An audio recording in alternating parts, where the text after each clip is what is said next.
ప్రముఖ సీరియల్ నటుడు చందు అలియాస్ చంద్రకాంత్ ఆత్మహత్యకు రకరకాల కారణాలు ఉన్నాయి. వివాహేతర సంబంధం ఒక కారణమైతే డిప్రెషన్ మరో కారణమని, లేదు అతని చుట్టుపక్కల ఉన్నటువంటి ఆ నలుగురి వల్లే ఆయన ఆత్మహత్య చేసుకున్నారు అంటూ మరో వార్త, కాదు ఒక ఛానల్కి ఇచ్చినటువంటి ప్రైవేట్ ఇంటర్వ్యూ వల్లే అతను ఆత్మహత్య చేసుకోవాల్సి వచ్చింది అంటూ ఆయన ఆత్మహత్య గురించి రకరకాలుగా వార్తలు వస్తున్నటువంటి నేపథ్యంలో అసలు చందు ఆత్మహత్యకు కారణాలేంటి, ఆయన ఆత్మహత్య చేసుకోవాల్సిన అవసరం ఎందుకు వచ్చింది, ఆయన ఆత్మహత్యకు 2 రోజుల ముందు అసలు ఏం జరిగింది అనే అంశాలను మనకు వివరించేందుకు, మనతో చర్చించేందుకు ప్రముఖ సినీ విశ్లేషకులు, ప్రముఖ సీనియర్ జర్నలిస్ట్ యజ్ఞమూర్తి గారు మనతో ఉన్నారు. ఆయనతో మాట్లాడదాం. యజ్ఞమూర్తి గారు నమస్తే అండి. నమస్తే కృష్ణ. యజ్ఞమూర్తి గారు ప్రముఖ సీరియల్ నటులు చందు అలియాస్ చంద్రకాంత్, ఆయన ఆత్మహత్యకు రకరకాల కారణాలు ఉన్నాయంటూ కూడా కొన్ని వార్తలు ఇప్పుడు సోషల్ మీడియా వేదికగా చక్కర్లు కొడుతూ ఉన్నాయి. అంటే వివాహేతర సంబంధం వల్ల అని కొందరు అంటూ ఉన్నారు, కొందరేమో డిప్రెషన్ వల్ల అంటూ ఉన్నారు. అంటే ఎప్పుడైతే పవిత్ర గారు చనిపోయారో, పవిత్ర గారు చనిపోయిన తర్వాత ఆయన డిప్రెషన్లోకి వెళ్ళారు, ఆ డిప్రెషనే కారణం అంటూ మరి కొంతమంది చెప్తూ ఉన్నారు. లేదు ఆయన చుట్టుపక్కల ఉన్న ఆ నలుగురు వల్లే, ఆ నలుగురు పవిత్ర చావుకి కారణం నువ్వే అంటూ ఆయనతో మాట్లాడడం వల్లే ఆయన ఆత్మహత్య చేసుకోవాల్సి వచ్చిందంటూ కొంతమంది, లేదు ఒక ఛానల్కి ప్రైవేట్ ఇంటర్వ్యూ ఇచ్చిన నేపథ్యంలో ఆ ఇంటర్వ్యూ వల్లే అతను సూసైడ్ చేసుకోవాల్సిన పరిస్థితి వచ్చింది అంటూ కొన్ని వార్తలు వస్తున్నటువంటి నేపథ్యంలో అసలు చందు గారు ఆత్మహత్య చేసుకోవాల్సిన పరిస్థితి ఎందుకు వచ్చింది అంటే ఏం చెప్తారు? ఫస్ట్ మనకు తెలుసు, పవిత్ర జయరాం 390 సీరియల్ ద్వారా పాపులర్ అయినటువంటి తిలోత్తమ అనే క్యారెక్టర్ తోటి పాపులర్ అయినటువంటి ఆమె కారు యాక్సిడెంట్లో చనిపోయారు అంటూ వచ్చిన వార్త మొదట వచ్చినప్పుడు ఆమె గురించి, అంటే ఆ సీరియల్ పాపులర్ సీరియల్స్లో అది కూడా ఒకటి, అంటే జీ టెలివిజన్లో ప్రసారమయ్యే సీరియల్స్లో one of the top serial అది. కాబట్టి ఆ రకంగా ఆ టీవీ వీక్షకులందరూ కూడా తర్వాత, అంటే కేవలం అక్కడ తగిలినటువంటి కార్ యాక్సిడెంట్ వల్ల తగిలిన దెబ్బల వల్ల ఆమె చనిపోయిందని చెప్పి చాలామంది అనుకున్నారు. ఎప్పుడైతే తను 2 రోజుల తర్వాత ఒక యూట్యూబ్ ఛానల్కి ఇచ్చిన ఇంటర్వ్యూలో చంద్రకాంత్ అసలు దాంట్లో ఆ యాక్సిడెంట్లో ఆమెకి అసలు ఒక చిన్న దెబ్బ కూడా తగలలేదు, తగిలింది నాకు, నా దెబ్బలు చూసి ఆమె తట్టుకోలేక ఆమె గుండె ఆగిపోయింది. ఇన్ టైంలో కనుక ఒక పావు గంట 15 నిమిషాలు ముందైనా సరే అంబులెన్స్ కనుక వచ్చినట్లయితే ఆమె మనకు ప్రాణాలతో దక్కేది అని చెప్పేసి అతను ఆ బాధను వ్యక్తం చేయటం మనం చూసాం.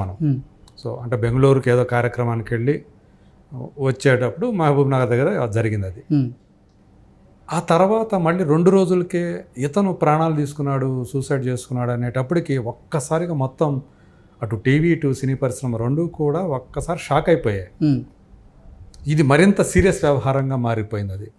అప్పుడు దాకా పవిత్ర జయరాం కార్ యాక్సిడెంట్ అన్నట్టే ఉంది, కానీ ఇప్పుడు ఇతను సూసైడ్ ఎందుకు చేసుకోవాల్సి వచ్చింది అనే దానికి రకరకాలు మేము చూస్తూ ఉంటే మనం ఈ 2-3 రోజులుగా మొత్తం ఇదే టాపిక్ కనిపిస్తుంది మనకు మీడియాలో ఎక్కువగా. సో అంతగా అది కలిచివేసింది. ఎందుకంటే ఇక్కడ 2 విషయాలు ఉన్నాయి. ఇద్దరికి అదివరకే పెళ్ళిళ్ళు అయ్యి ఇద్దరికి పిల్లలు ఉండటం ఒకటి, వీళ్ళు అందులో చంద్రకాంత్ వచ్చేసి తన మొదటి ఆమెకి ఏదైతే భార్య ఉందో ఆమెకి విడాకులు ఇవ్వకుండానే ఈమెతో కలిసి సహజీవనం చేస్తున్నాడు అనేది ఒకటి. అంటే ఆల్రెడీ యాక్సెప్టెన్స్ ఇచ్చేసింది కదా భార్య, ఇతని భార్య ఎవరైతే ఉన్నారో శిల్పాని ఆమె. సో ఆమెకి, అంటే ఆమె వాళ్ళ ఫ్యామిలీ మొత్తానికి తనకిద్దరు చిన్నపిల్లలు, వేరే పవిత్రకు వచ్చేటప్పటికి పిల్లలిద్దరు కూడా పెద్దవాళ్ళే. సో వాళ్ళు టీనేజ్ దాటే పరిస్థితి అట్లా ఉన్నారు, ఆ ఏజ్లో ఉన్నారు. ఇక్కడికి వచ్చేటప్పటికి చంద్రకాంత్ మరీ చిన్నపిల్లలు, ఈయన ఒక పాపకి 8 ఏళ్ళు అయితే బాబుకి 4 ఏళ్ళే. సో వాళ్ళ పోషణ అలాగే భార్య పోషణ కూడా తనే చూసుకుంటూ వస్తున్నాడు. సో వీళ్ళిద్దరి యొక్క రిలేషన్షిప్ని వాళ్ళు అప్పటికి యాక్సెప్ట్ చేశారు అని చెప్పేసి మనం అనుకోవాలి. పైగా ఏంటంటే ఆమె సొంత యూట్యూబ్ ఛానల్ ఒకటి ఉంది పవిత్రకి, అందులో కొన్ని సంవత్సరాలుగానే వీళ్ళిద్దరూ కలిసి కూడా అందులో కొన్ని వీడియోస్ అన్నీ చేస్తూ వస్తున్నారు. ఈమె ఒక కాన్సెప్ట్ ప్రకారం ఆ వీడియోస్ చేయటం, పిల్లలతోటి అలాగే చంద్రకాంత్తో కూడా చందుతో కూడా చేస్తూ ఆమె కలిసి ఎక్కడికి వెళ్ళినా కానీ బయటికి విహారయాత్రకి వెళ్ళినా నేను చూశాను. గోవాకి వెళ్ళింది, అతనితో కలిసి గోవాకి వెళ్ళింది. ఇవన్నీ కూడా తెలిసి బహిరంగంగానే జరుగుతున్నాయి ఇవన్నీ కూడా. సో బహిరంగంగా జరుగుతుందంటే అర్థం ఆల్రెడీ యాక్సెప్టెన్స్ ఉందని. మరి అలాంటప్పుడు ఇతను ఎందుకు ఇప్పుడు చేసుకున్నాడు, ఆత్మహత్య చేసుకున్నాడంటే ఒక పాయింట్ కనిపిస్తూ ఉంది. సో తను ఆల్రెడీ ముందే ప్రిపేర్ అయిపోయి, ఎందుకంటే పవిత్ర లేదుక ఆల్రెడీ భార్యకు దూరం అయి ఉన్నాడు. అంటే పవిత్ర మరణాన్ని జీర్ణించుకోలేకే ఆయన ఆవిడ లేని లైఫ్ నాకు వద్దు అనుకొని ఒక నిర్ణయానికి వచ్చిన తర్వాతే ఆత్మహత్య చేసుకున్నారు అంటూ కూడా రకరకాల వార్తలు వస్తూ ఉన్నాయి. అంటే ప్రపంచానికి తెలియజేయాలి మా ఇద్దరి మధ్య అనుబంధం అనేది కూడా అతను అనుకొని చెప్పాడా ఏంటో ఆ ఇంటర్వ్యూలో మనకు తెలియదు కానీ, బట్ అక్కడ నేను ఇప్పుడు ప్రపంచం అందరూ చెప్తున్నాను మేమిద్దరం కూడా మేము భార్యాభర్తలం అన్నట్టుగా చెప్పాడు అది అందులో. సో దీనివల్ల ఇంకొకటి ఏంటంటే ఇది జరిగిన తర్వాత కొంతమంది టీవీ ఇండస్ట్రీకి సంబంధించిన వాళ్ళు, అలాగే చంద్రకాంత్కి సంబంధించిన వాళ్ళు వాళ్ళ ద్వారా మనకు తెలిసినటువంటి ఫోన్ ద్వారా మనకి సమాచారాన్ని బట్టి ఏంటంటే ఇద్దరి మధ్య భార్యాభర్తల ఇద్దరి మధ్య గొడవ జరిగింది. సో అతను ఆ ఇంటర్వ్యూ ఇచ్చిన తర్వాత శిల్ప ఎవరైతే ఉన్నారో ఆమెకి అతనికి బాగా గొడవ జరిగింది. ఎలా అలా చెప్తావని చెప్పేసి ఆమె అతనితో గొడవ పెట్టుకున్నది. సో ఇది కూడా దాంతో అతను విపరీతంగా రోజు బాగా తాగివేసి ఇలాంటి పనికి అవాంఛనీయమైనటువంటి ఇలాంటి పనికి పాల్పడ్డాడు అని చెప్పేసి ఇంకొక వర్షన్ అట్లా వినిపిస్తూ ఉంది. సో ఏదేమైనా సరే ఇది ఇట్లాంటిది అంటే ఒకవేళ ఆమె 5 ఏళ్ల క్రితమే వాళ్ళిద్దరూ కలిసి జీవిస్తున్నారంటున్నారు. సో తను అలాంటప్పుడు వేరే స్త్రీతోటి కలిసి ఉంటున్నప్పుడు ఈమె తన దారి తను చూసుకొని ఉండవచ్చు, కానీ ఆమె అలా చేయలేదు భార్య శిల్పని ఆమె. సో అతను ఏదైతే తను నెలవారీ డబ్బులు ఇస్తున్నాడో అవి తీసుకుంటూ తన జీవితాన్ని గడుపుతూ వచ్చింది. ఇప్పుడు ఇతను అర్ధాంతరంగా ఇలా చేసుకోవడం వల్ల వాళ్ళు దిక్కుతోచని స్థితిలో పడిపోయినట్లే. అంటే ఆమెది అతనిది ఇద్దరిది కూడా స్వయంకృతాపరాధమే అనిపిస్తూ ఉంది ఇక్కడ. అతను ప్రేమించి పెళ్లి చేసుకున్న అమ్మాయిని 2015లో పెళ్లి చేసుకోక ముందే 11 సంవత్సరాల పాటు ప్రేమించుకున్నారంట వాళ్ళిద్దరు, శిల్ప తను చంద్రకాంత్. తర్వాత పెద్దలను ఒప్పించి అప్పుడు అధికారికంగా పెళ్లి చేసుకున్నారు. అలాంటి అనుబంధాన్ని వదిలేసుకున్న అతను ఈ పవిత్ర జయరామ్కి అట్రాక్ట్ అవ్వడం, ఒకే సీరియల్లో కలిసి పనిచేస్తడం, ఈ కలిసి ఇంతకాలం పనిచేయటం వల్ల కూడా దగ్గరతనం రావటం, ఏదో ఒక బలహీన క్షణంలో భార్యను ప్రేమించి పెళ్లి చేసుకున్న భార్యను వదిలిపెట్టడం అఫీషియల్గా చేయలే, మళ్ళీ చట్టపరంగా చేసుకోవాలి, విడాకులు తీసుకోలే. సో ఆమెకి ఆ పోషణ భారాన్ని తనే వహిస్తూ వస్తున్నాడు, పిల్లల పోషణ భారాన్ని తనే చూసుకుంటూ వస్తున్నాడు. వేరే ఈమె దగ్గరికి వచ్చేటప్పటికి ఈమెతో కలిసి ఉంటున్నాడు, దాదాపు ఆ అపార్ట్మెంట్లోనే తను సూసైడ్ చేసుకున్నాడు అని చెప్పేసి అంటున్నారు. అంటే నేను అనుకోవడం ఏంటంటే అతను అప్పటికే ఆమె చనిపోయిన తర్వాత ఆ రకమైన డిప్రెషన్, ఆత్మన్యూనతా భావం తను కూడా ఆ స్పాట్లో ఉన్నాడు కాబట్టి తను కూడా ఆమె మరణానికి కారణం, ఎందుకంటే అతను ఆ దెబ్బలు చూసి తట్టుకోలేకే చనిపోయింది అని కూడా తనే చెప్తున్నాడు కదా. సో తన వల్ల ఆమె చనిపోయింది, ఆమె తన జీవితం అనుకొని ఆమెతో కలిసి ఉంటున్నాను కాబట్టి ఇక తనకు ఇంకా లేదు. అలాగే కరాటే కళ్యాణి అనే ఆర్టిస్ట్కి అతను చేసినటువంటి చాటింగ్ కూడా అదే తెలియజేస్తుంది.